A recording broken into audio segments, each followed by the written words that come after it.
여러분들은 아침에 계속 제자입니까 물어보시는데 괜찮으세요?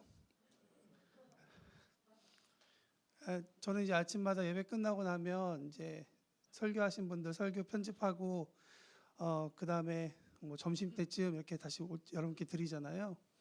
설교를 몇 번을 들어야 되는 거죠. 할 때마다 사실 저한테는 부담이 돼가지고 여러분들은 괜찮으신가 뭐 이런 생각을 하게 됐죠. 괜찮으시면 너무 다행이고요. 부담 가시신 분을 위해서 오늘은 말씀을 좀 준비해 봤습니다. 목회자들이 신년 기도회 준비하면서 장세 목사님께서 이제 다 잘라 주시고 목회자들이 각자의 이제 설교를 준비하라고 했는데요. 다른 분들은 다 복음서 하는데 저한테만 사도행전을 띵 주셨어요. 그리고 사도행전 1장 8절 말씀을 주셨는데 저에게 참 의미 있는 구절이고 또 이것이 우리 가운데 어떤 의미가 있는지 한번 돌아보는 참 좋은 기회가 되겠다는 생각이 듭니다. 우리 말씀 한번 보겠습니다. 사도행전 1장 8절 말씀 한 구절이니까요. 우리 다 같이 한번 읽겠습니다. 시작. 오직 성령이 너희에게 임하시면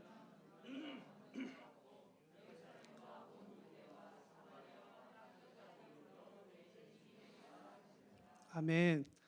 장 목사님 자꾸 얘기하는 거 정말 좋아하시는데요. 자꾸 얘기하지 말라고. 그래서 저는 약간 더 장난스럽게 더 얘기합니다만 오늘 설교 제가 사도행전 1장 8절이라 그러니까 그러시더라고요. 오늘 설교 간단하게 하면 되겠네. 성령님이 임하시면 되겠네. 막 어제 얼마나 부담 주시던지. 그래서 오늘은 평소 때보다 한 30분 더 일찍 일어나서 기도했습니다.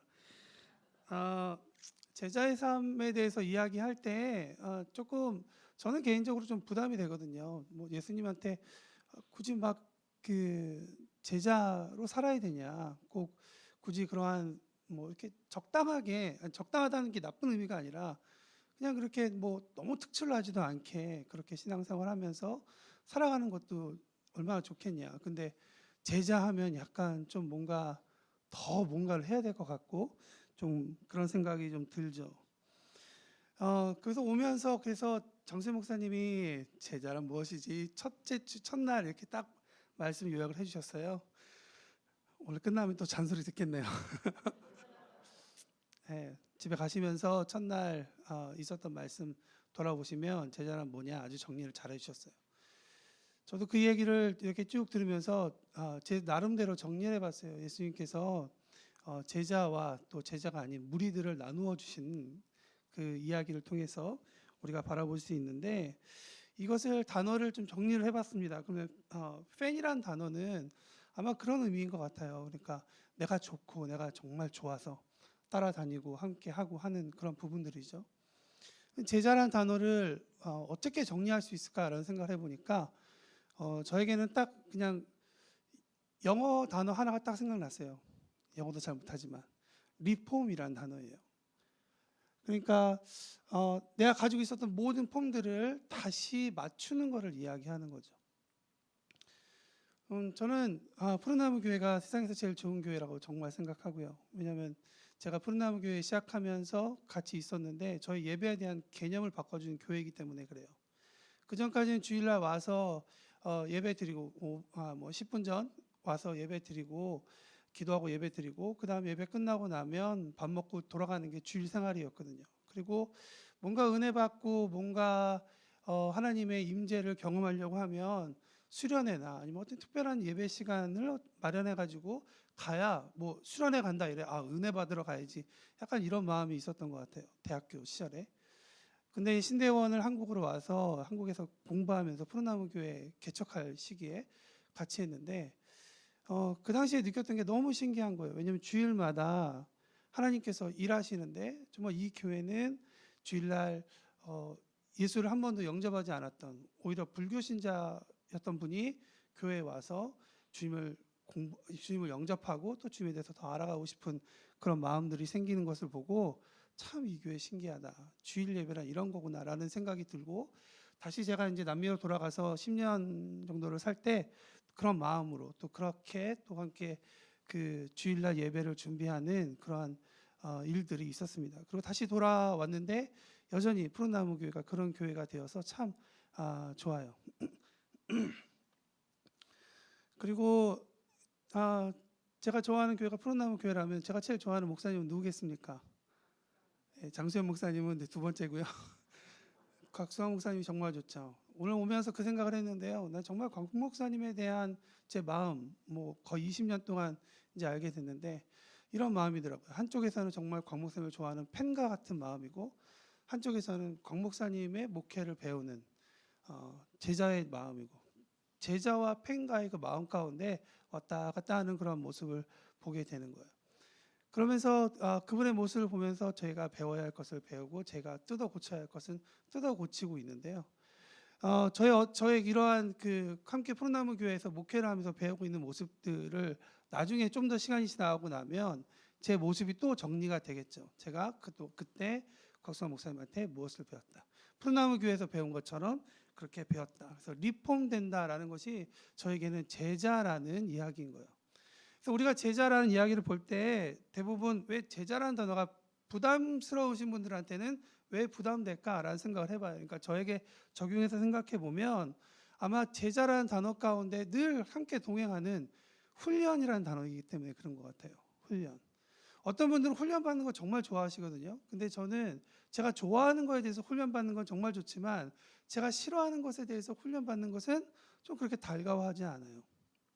그러니까 이 마음이 저에게 제자라는, 예수의 제자라는 단어에도 똑같이 적용되는 것 같아요. 그러니까 예수님을 따라갈 때 좋은 것들은 정말 잘 행복하고 좋아하지만 그렇지 않은 부분에서 훈련받아라 라고 얘기한다면, 예를 들면 이제 다음 주부터 주일날 성경 암송 10구절씩 꼭 하고 그 다음부터 안 오면 교회 못 들어옵니다, 이런 식으로 얘기하면 아마 여기 있는 성도님들 중에 그래, 올해 내가 10구절씩은 매주 외워야지 라고 생각하시는 분이 한 대여섯 분 계시고, 나머지는 그래요, 그럼 우리 온라인에서 만나요, 이런 식으로 얘기하실 수도 있을 거라고 생각합니다. 그런데 그것은 아마 우리 관점 가운데에서 제자를 바라보는 시선인 것 같아요. 우리 관점 가운데서는 훈련도 받아야 되고, 우리 관점 가운데서는 뭔가 내가 익숙했던 것들을 뜯어 고쳐야 하기 때문에 이런 부분에 있어서 참 어렵죠. 그런데 여러분, 만약에 여러분이 정말 좋아하시는 누군가가 이렇게 여러분에게 이야기를 해요. 너 오늘부터 내 팬 할래? 그러면 제일 처음부터 드는 생각은, 예를 들면 곽수환 목사님이 최 목사 오늘부터 내 팬 해? 하면 제 마음 가운데 그려진 이미지, 첫 번째는 아마 여러분도 다 동의하시겠지만 곽 목사님 차를 타고 어딘가 가가지고 맛있는 거 먹으면서 즐기는 걸 가장 생각하실 거예요. 그죠? 그런데 만약에 곽 목사님이 오늘부터 내 제자가 돼라고 얘기한다 그러면 완전히 반대 입장이죠. 이제 죽었구나. 차 운전해야 되고 많은 사람들 만나는 거 옆에서 봐야 되고 쳐다봐야 되고 해야 되는구나. 완전히 입장이 달라지게 되는 거죠.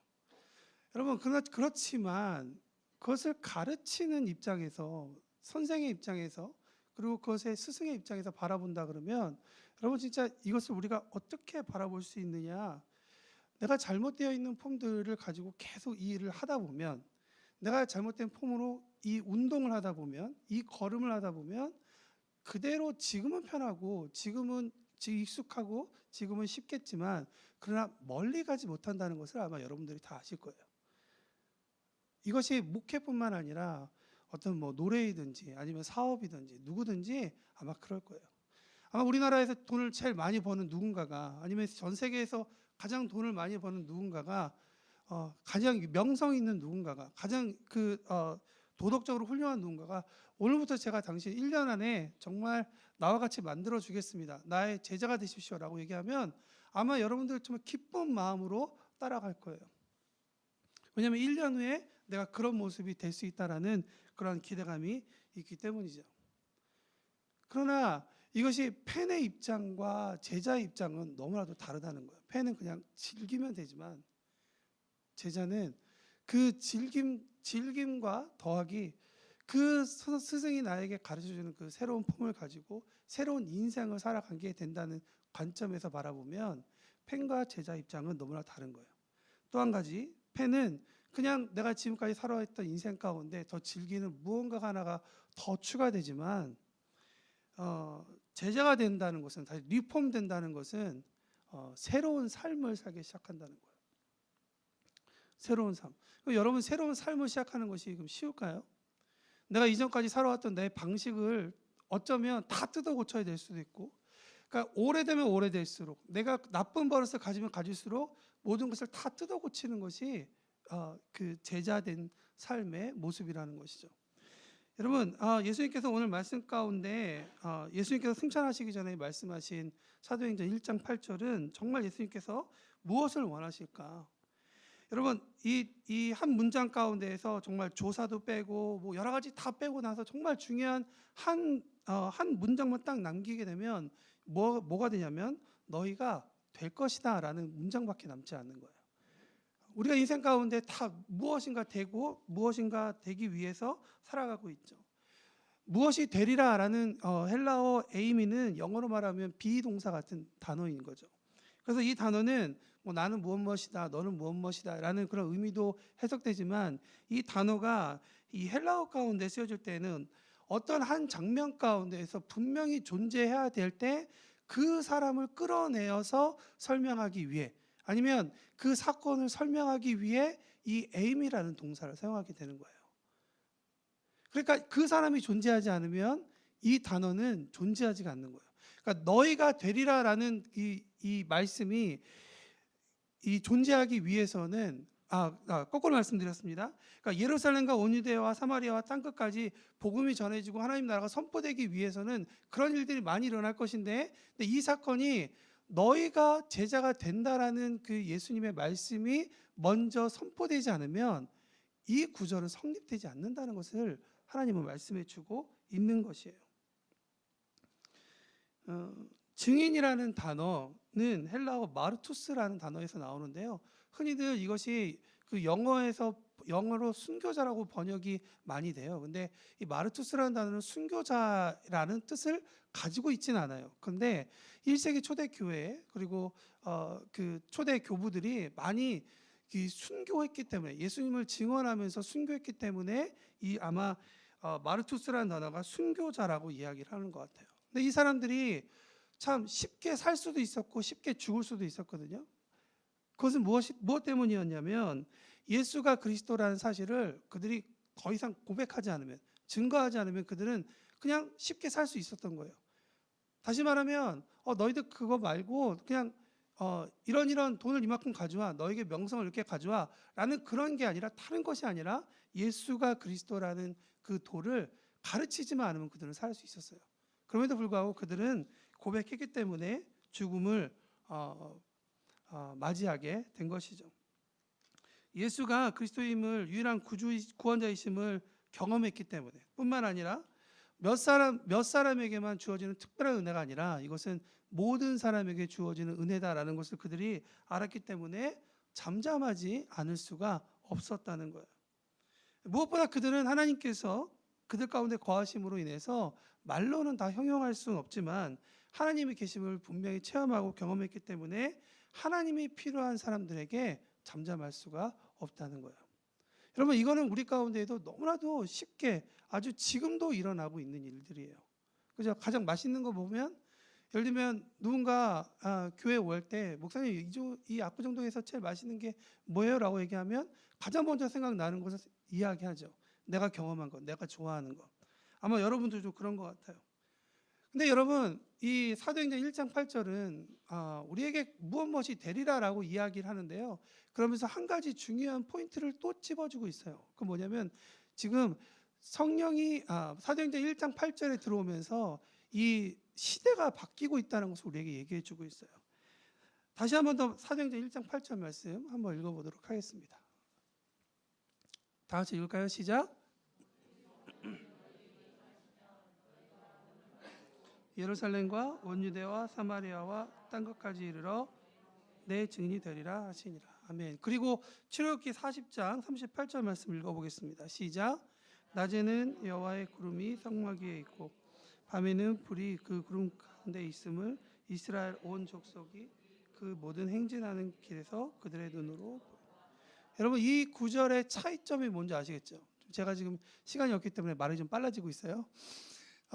뭐가 있냐면 여러분, 그 전까지 하나님께서 함께 하신다는 개념은 출애굽기 40장에 나와 있는 것처럼 사람들이 눈으로 바라볼 수 있고 그들과 함께했다라는 그런 의미 가운데 있었어요. 그러니까 영어로 얘기하면 with God이란 의미가 되겠죠. 하나님이 함께했다. 그런데 이 예수님께서 말씀하신 사도행전 1장 8절 이후의 시대는 어떤 시대인 줄 아세요? 하나님께서 with God 하시는 시대가 아니고요. in God 하시는 시대예요. 하나님께서 우리 안에 계시는 시대가 완전히 바뀌는 거예요. 그러니까 이전에는 뭔가 겉으로만 잘 했으면, 뭔가 겉으로만 잘 보이면 아, 그 되는구나라고 했었던 시기였다면 이제는 그런 시기가 아니라는 것이죠.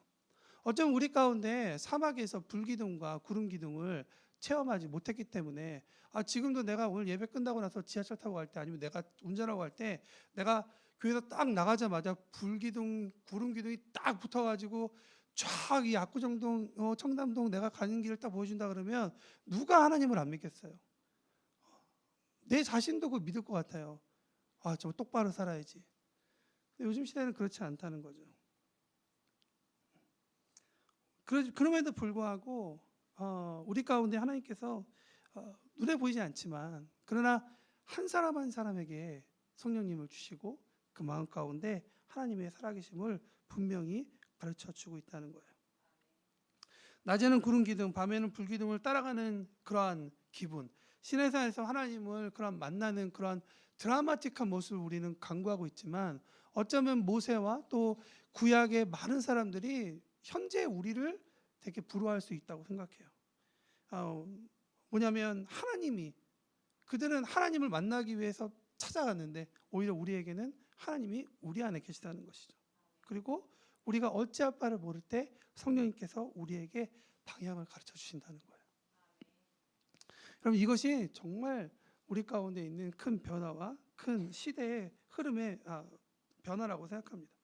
여러분, 저는 사도행전 1장 8절 읽으면서 저에게 명확한 그림이 하나가 그려져요. 그건 뭐냐면 제가 스트레스를 풀려고 가는 아주 은밀한 곳이 있습니다. 이야기를 많이 해서 청년들은 너무 잘 아는데요. 강남역 10번 출구 야구 연습장이에요. 제가 2004년인가 5년인가부터 여기를 다니기 시작했는데요. 스트레스 받으면 지하철 타고 강남역까지 가는 동안 생각하고 강남역 도착해서 나와서 야구 연습장 가가지고 공 한 3, 40개 정도 때리고 그 다음에 다시 이렇게 딱 돌아오면 스트레스가 쫙 풀려요. 제가 이 얘기를 많이 했더니 야구 선수 출신인 친한 형이 함께 같이 갔어요. 그래서 같이 하는데 그 형이 제 모습을 보더라고요. 쭉 보더니 너는 이거 폼만 고치면 훨씬 나아질 것 같아. 왜냐면 너 지금 힘으로만 치고 있잖아. 너 그렇게 하면 허리 다쳐, 몸 다쳐. 그러니까 이렇게 해 하고 저에게 포인트를 계속 줬는데요. 교정하고 나니까 더 신나는 거예요. 더 잘 맞고 더 빵빵 터지고 그러는 아주 스트레스 잘 풀고 왔다는 거죠. 여러분, 당연히 힘을 줘야 배트로 공을 칠 수 있죠. 어떻게 힘을 빼는데 배트를 잡고 그렇게 할 수 있겠어요? 근데 여러분, 힘을 빼라는 얘기는, 내 힘을 버리라는 얘기는 힘을 완전히 다 없애버리라는 그런 얘기가 아니라 아까도 말씀드렸지만 폼을 만들고 난 다음에 그 폼 가운데에서 우리의 힘을 집어넣어서 사용하라라는 것을 이야기하고 있다는 거예요. 이것이 우리의 신앙의 삶 가운데에도 똑같이 그 룰이 적용된다는 것이죠. 우리는 성령님의 능력 없이 예수님을 따르려는 증상들이 자꾸 드러나요. 여러분, 성령님 없이 내가 예수님을 따라가려고 할 때 나타나는 증상이 뭔지 아세요? 분노와 짜증이에요. 원하는 행동을 하지 못하고 그렇다고 내가 행동을 해야 되는데 잘 못하니까 내 마음 가운데 분노와 짜증이 있기 때문에 그렇죠. 몇 번을 다짐하고 작심을 해도 내가 잘 살아봐야지 해도 긴 작심 삶을밖에 되지 않는다는 거죠. 멈추게 되고 꾸준히 행하지 못할 때마다 나는 안 돼라고 포기하는 경우도 있는 것 같아요.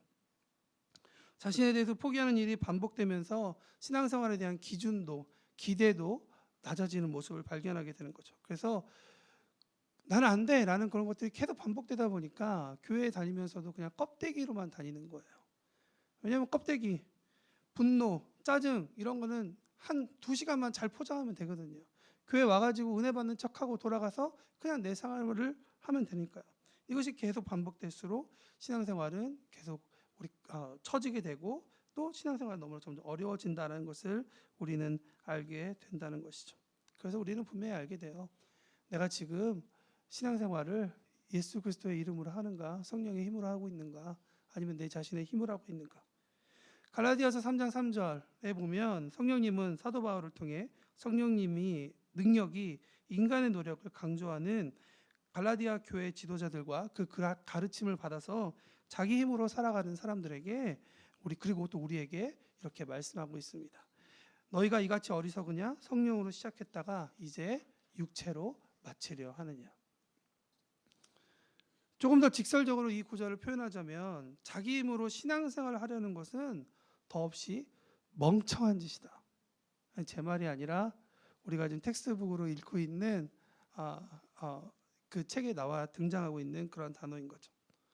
여러분들에게 한 가지 도전하고 싶습니다. 2022년 이미 들어와 살고 있는 날들을 여느 때와 같이 또 살 거예요. 그러나 올해 우리 교회 표를 통해서 하나님께서 푸른나무 성도들에게 주시는 도전은 살아야 되지라는 그런 의미를 넘어서 그래 우리가 제자로 살자.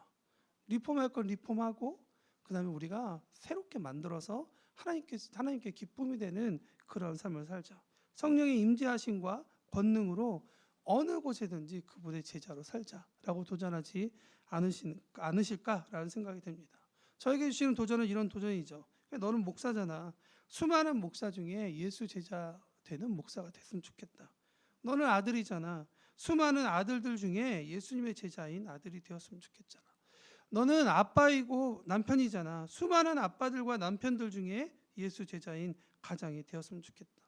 넌 사역자지? 수많은 사역자들 중에 예수의 제자인 사역자가 되려. 저에게는 이렇게 도전하신다고 생각합니다. 여러분에게도 그렇게 도전하시지 않을까 생각합니다. 말씀 마치면서 두 가지만 이야기를 드리고 싶습니다. 첫 번째, 제자가 된다는 건 우리에게 명확한 두 가지를 가르쳐 준다는 거예요. 폼을 제대로 하고 심을 씻는 일이에요. 하나님께서 우리의 폼을 해체시키는 것은 우리에게 그래서 오는 불편함과 어쩌면 내 생각에 맞지 않아서 좀 답답함이 있는 그런 것들이 있겠지만 여러분 리폼할 때는 언제 그러는 거예요. 그죠? 리폼할 때 다 뜯어내야 새로운 것들이 그리고 더 따뜻하게 더 단단하게 더 오래 갈 수 있도록 만들어주는 것이 리폼이라는 사실인 거예요. 갈라디아서 5장 25절에 이렇게 말씀하십니다. 만일 우리가 성령으로 살면 또한 성령으로 행할지. 내가 보이지 않는 다른 사람들이 보지 못하는 내 안에 계시는 성령님의 인도하심에 완전히 순복하시기를 부탁을 드립니다. 두 번째 주시는 도전은 폼을 제대로 한다는 것은 자신의 약점을 솔직하게 인정하는 거예요. 인간은 자신이 약점을 숨기려고 하는 본성이 있죠. 창세기 3장에 보면 처음 인간이 죄를 지을 때부터 죄를 짓고 나서 하나님을 피하려고 하는 자신의 죄를 숨기려고 하는 것이 사람의 기본적인 모습입니다. 그럼에도 불구하고 사도 바울은 고린도 후서 12장에 이렇게 도전하고 있습니다. 나의 여러 약한 것들에 대해서 자랑하리니 이는 그리스도의 능력이 내게 머물려 함이라. 내가 약한 그때에 강함이라. 이 두 가지 이 도전의 말씀을 통해 우리의 삶을 다시 한번 더 하나님께 초점을 맞추고 우리가 한 해 정말 제자의 삶으로 주님과 함께 즐겁게 나아가는 저와 여러분이 되었으면 좋겠습니다. 아멘. 얼굴 보니까 아까 제자이십니까? 막 이럴 때는 약간 좀 무거우셨던 것 같은데 리폼한다는 얘기하시니까 조금 기대감이 있는 것 같아요. 현장에서도 또 온라인으로 함께 드리는 모든 우리 푸른나무 가족들에게 하나님께서 그렇게 일하시기를 우리가 함께 기대했으면 좋겠습니다.